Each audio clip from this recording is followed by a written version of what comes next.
Então, pessoal, eu fiz o vídeo parte 2, tá, daquele primeiro vídeo. Aquele primeiro vídeo foi bem rápido, bem sucinto, porque eu tava bem nervoso e, enfim, né, precisou de ser feito daquela forma. Usei até algumas palavras, né, não tão ortodoxas para se citar, né, para se falar de algo espiritual, religioso. Mas, enfim, a questão é que foi até bom isso, porque tira o foco de mim, sabe? Porque eu não tenho importância nenhuma nessa questão aí, entende? A não ser o fato de que eu estou sendo um instrumento para trazer isso, certo? Mas sou um instrumento falho, pecador e, entendeu? Imperfeito. Então isso fica muito evidente no vídeo, certo? Então eu venho trazer aqui a parte 2, que na verdade eu fiz uma parte 2, só que ela tá bem longa, né? E eu falo bastante coisas mais relacionadas aos argumentos que eu vi aí na internet, certo? De alguns líderes religiosos, né, falando sobre o assunto. Porém, depois eu estive pensando bem aqui, fazendo orações e tudo, e eu cheguei à conclusão que eu preciso fazer um outro resumo, tá? Baseado sim na parte 2 do vídeo. Na verdade é como se fosse um resumo da parte 2 do vídeo, tá? Trazendo novos elementos, mas uma coisa assim bem mais rápida, bem mais prática, tá bom? E eu quero dizer com isso o seguinte, que toda essa questão do que está acontecendo, que eu já falei no primeiro vídeo, chamei de sacudidura, né, que a igreja adventista chama de sacudidura, sempre chamou isso de sacudidura, ela é na verdade um movimento no qual o cristianismo está passando por uma reforma, tá? Uma reforma, mas essa reforma ela é baseada não mais em conceitos doutrinários, tá? Mas no seu conceito absoluto, tá? No conceito absoluto de cristianismo, tá? E aí, para que eu faça esse vídeo, então, eu preciso de voltar um pouco atrás, tá? A gente sabe que, né, Jesus pegou, veio, morreu, ressuscitou, subiu aos céus, em carne, né? Que esse é o Espírito de Deus, que testifica que Cristo veio em carne e subiu aos céus em carne, né? Ou seja, numa matéria física, certo? Incorruptível, sim, mas física. E que vai voltar da mesma forma também, né?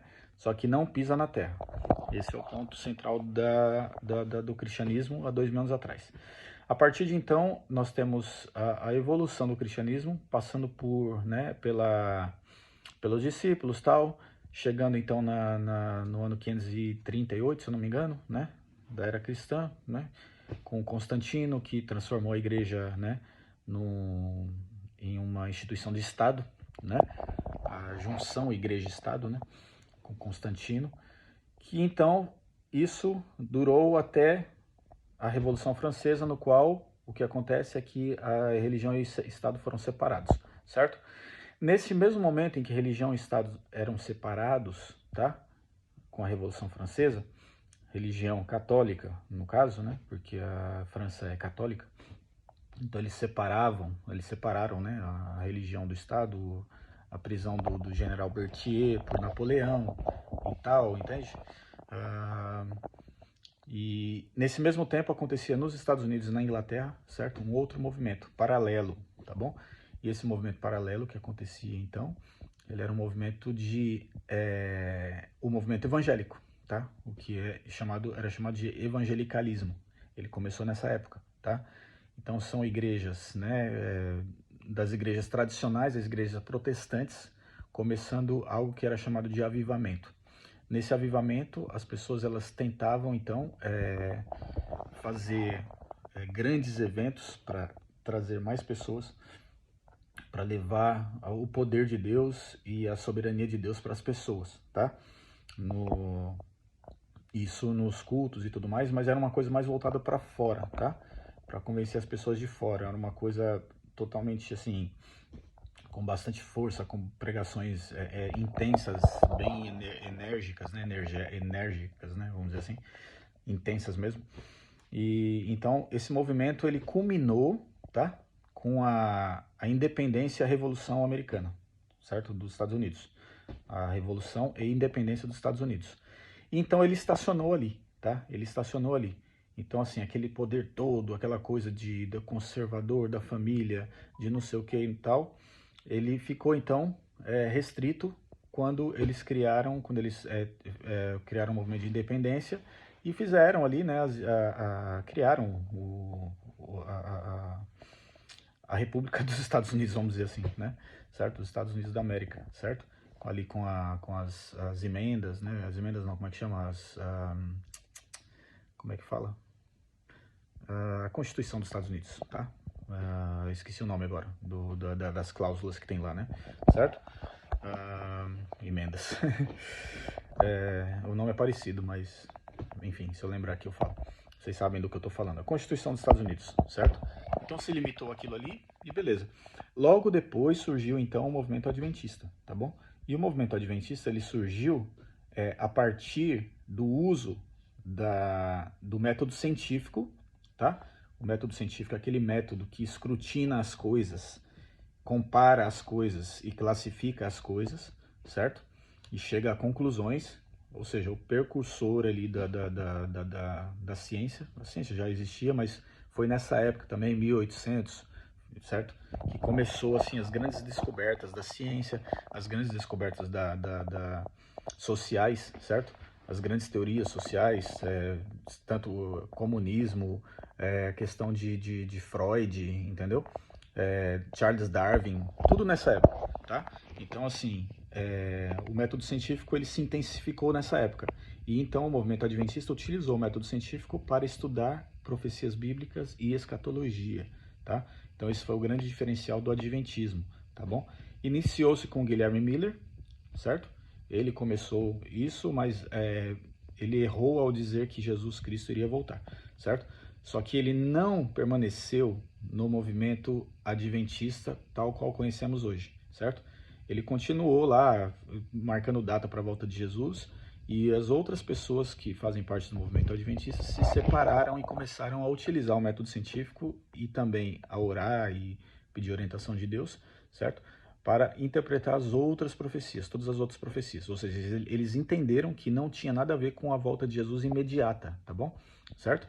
E então, o movimento adventista ele começou isso, e eu considero o grande erro do adventismo, assim como o grande erro do movimento evangélico, do evangelicalismo, foi parar ali, quando eles criaram né, a Constituição dos Estados Unidos. O grande erro do adventismo foi exatamente ficar focado nesse conhecimento, certo? E não buscar uma aplicação prática dele, tanto para a sociedade quanto para a pregação do evangelho, certo? Então ficou assim uma coisa muito interna, muito internalizada, muito assim, sendo pregada dentro das igrejas, para quem quisesse ouvir, quem quisesse buscar. Obviamente eles continuaram fazendo, como os evangélicos também, né?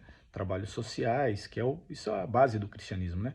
Ajudar as pessoas, alimentar e tudo mais, entende? Educar, isso beleza. Mas a nível de pregação do evangelho, de aplicação, certo? Desse conhecimento escatológico, teológico, para fins sociais e de pregação do evangelho, isso se estacionou muito, certo? E assim, acabou que esses dois movimentos eles ficaram mais ou menos parecidos, tá? Tanto os evangélicos, como a gente sabe, buscaram muito poder político e tudo mais, poder financeiro, isso, aquilo, certo? Como o adventismo também, através de, no caso, emissoras de TV e tudo mais, certo? Então, assim, eles buscam fazer isso de uma forma, como é que eu diria? Utilizando elementos sociais, mas sempre voltados para aquele conhecimento interno, tá? Que não é um conhecimento externo, não é uma coisa que ela é, como eu diria, aplicável, certo? No mundo real, tá? No mundo real. Então, através disso foi que eu, certo? Há mais de 20 anos atrás, certo? Fazendo estudos sobre direito internacional público e também baseado no que aconteceu no Concílio de Latrão, que foi depois da Segunda Guerra Mundial. Foi Mussolini, ou depois ou durante, um pouco depois, na verdade. Mussolini e o Papa, quando eles criaram ali, né, o Mussolini sendo o presidente, né, era ditador, na verdade, então foi antes da guerra, antes do final da guerra. Ele sendo ali o ditador, certo, da Itália, ele estabelece, tá, ele concede a cidade do Vaticano, que fica dentro de Roma, dentro do Estado soberano da Itália, certo? Ele concede a soberania ao Vaticano, certo? Criando então um novo ente jurídico do direito internacional público, certo? E ali então se torna um ente totalmente diferenciado de qualquer outro sujeito do direito internacional público, de qualquer ente do direito, entendeu? Então cria uma nova jurisprudência, certo? No qual o tratamento dado à Santa Sé, que esse é o nome, né, jurídico do Vaticano, que o tratamento dado à Santa Sé, ele passa a ser diferenciado de qualquer outro ente jurídico, entende? Certo? E assim, nesse ponto eu vejo, e através dos meus estudos há mais de 20 anos atrás, eu percebi que o foco então, que deveria ser de Cristo, certo? O foco que deveria ser da soberania de Jesus Cristo, levada na geopolítica e no direito, para que todas as nações conheçam, certo? Conheçam e escolham se elas querem ou não Jesus, porque Deus é um Deus de livre-arbítrio, né? Certo? Então, assim, isso foi substituído, certo? Por esses problemas, que é o quê? Estados, instituições serem o foco e não Cristo. Então, assim, você pega o cristianismo, que a figura central do cristianismo é Jesus Cristo, certo? E as instituições que supostamente representam a ele, em diversas vertentes, seja protestante, seja católica, seja adventista, seja evangélica, pentecostal, qual que seja, elas passam a ter um foco nelas mesmas. Eu diria até que a pentecostal um pouco menos, porque o pentecostal ele é baseado mais no Espírito Santo, né? Então, assim, só que não tem muita escatologia, não tem muita teologia nesse sentido que eu estou dizendo, de método científico e tudo mais, certo? Não digo que não tem, tá? Estou dizendo que não é o ponto forte deles, certo? O ponto forte da escatologia, do método científico, começou com o adventismo. Não digo que é só o adventismo que tem isso, mas é o mais forte, certo? No decorrer da história. E aí nós chegamos no ponto de hoje, no qual existem esses problemas aí. Uma igreja disputando, certo? O seu lugar em relação à outra. Ao desmerecer a outra, ou a fazer, né, com que exaltar-se a si mesma, entende? Ou seja, tudo a mesma coisa, certo? Enquanto a soberania de Jesus, a aplicação prática de Cristo, entendeu? Como real, certo? Espírito de Deus, 1 João 4, certo? Como uma pessoa real. Ela passa a ser uma coisa secundária, certo? Porque todo mundo fala de Jesus da boca para fora, certo? Mas não existe aplicação prática de Jesus na jurisprudência, não existe aplicação prática de Jesus na geopolítica, tá? Mas existe aplicação prática, certo? Das igrejas na jurisprudência, existe aplicação prática na geopolítica com a cidade do Vaticano, a Santa Sé, e por aí vai, entende? Então, assim, esse é o meu grande ponto, é que a soberania de Jesus Cristo, certo? Ou seja, Jesus Cristo ser considerado uma pessoa inteira, assim como eu e você somos, dentro do direito e dentro da geopolítica, dentro da organização do mundo, certo? Essa soberania, ela ser uma soberania de facto e de juris. O que isso quer dizer? De facto quer dizer que é uma coisa que ela é o que é. Eu sou ser humano, eu tenho direitos humanos porque eu sou humano. Isso é uma coisa de facto, tá? São direitos positivos, tá bom? Agora, quando você reconhece direitos de juris, isso quer dizer que você tem isso reconhecido dentro da jurisprudência.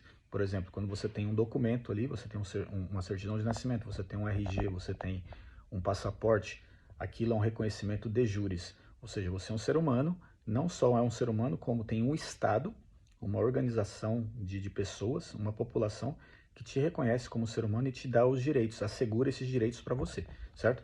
Então Jesus Cristo ele não tem isso na nossa sociedade, no nosso mundo, entende? Ele não tem isso. Então, assim, essa é a grande questão. Porque Jesus, mesmo um astronauta, só para simplificar para vocês entenderem o que eu estou dizendo, um astronauta, quando ele sai da Terra, existe uma jurisprudência que regula, que assegura todos os seus direitos.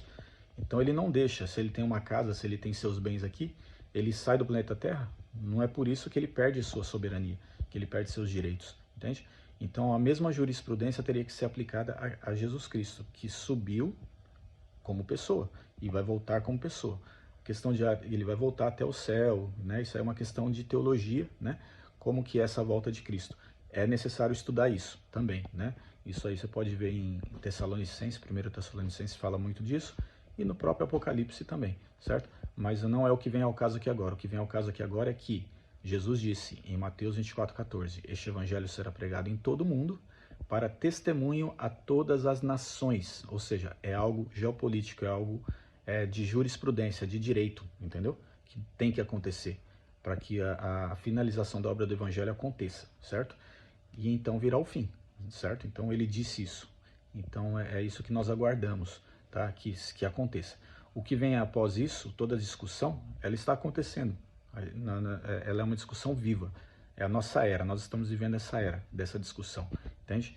Então é importante que você leve adiante essa mensagem para que mais pessoas não só conheçam, como também pensem sobre o assunto, desenvolvam novos vídeos, desenvolvam novo conhecimento a respeito disso, certo?